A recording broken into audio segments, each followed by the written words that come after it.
railroad station. Closed 20 years ago. At least, that's what the town records say. No trains stop there anymore. No lights, no workers. Just an empty platform slowly being swallowed by rust and weeds. But last night, I saw a train arrive. It was past midnight when my car broke down on the road near the old tracks. The forest around me was silent. No wind, no animals. Just darkness stretching between the trees. I tried calling for help, but my phone had no signal. So I started walking.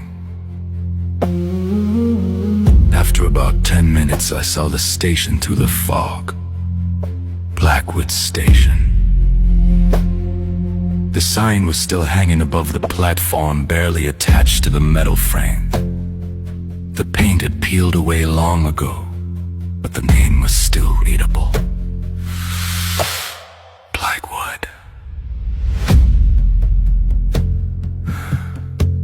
I stepped onto the platform. The wood creaked under my feet. The entire place smelled like wet metal and old dust. Broken benches lining the wall, and an old clock hung above the ticket window. It was stuck at 2:17. Then I heard something, a distant rumble. At first I thought it was thunder, but the sound grew louder, closer, metal grinding against metal, like a train approaching. That made no sense. The station had no power, no active rail lines, no trains. Yet the sound kept growing.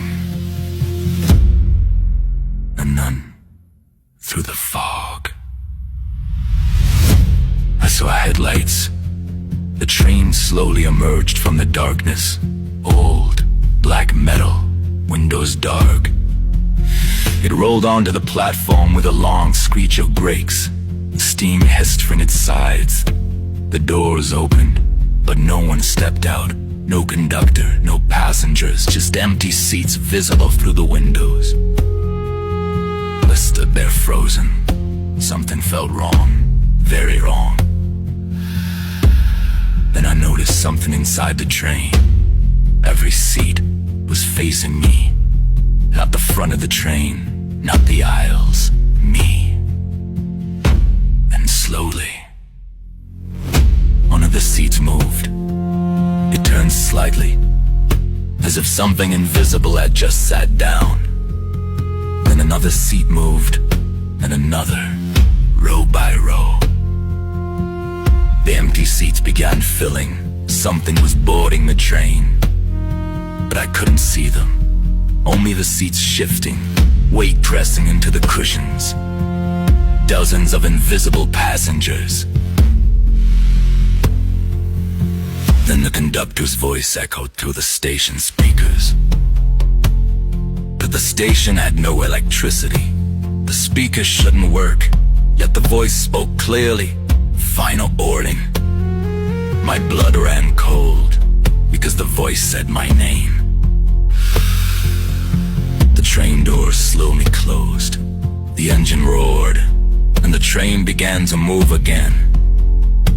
But as it passed me, I finally saw something through the window. Reflections. Dozens of faces staring out, pale, still, eyes wide open. Every one of them looked exactly like me. The train disappeared into the fog. The station fell silent again. The Buell clock above the ticket booth started ticking. And it stopped again.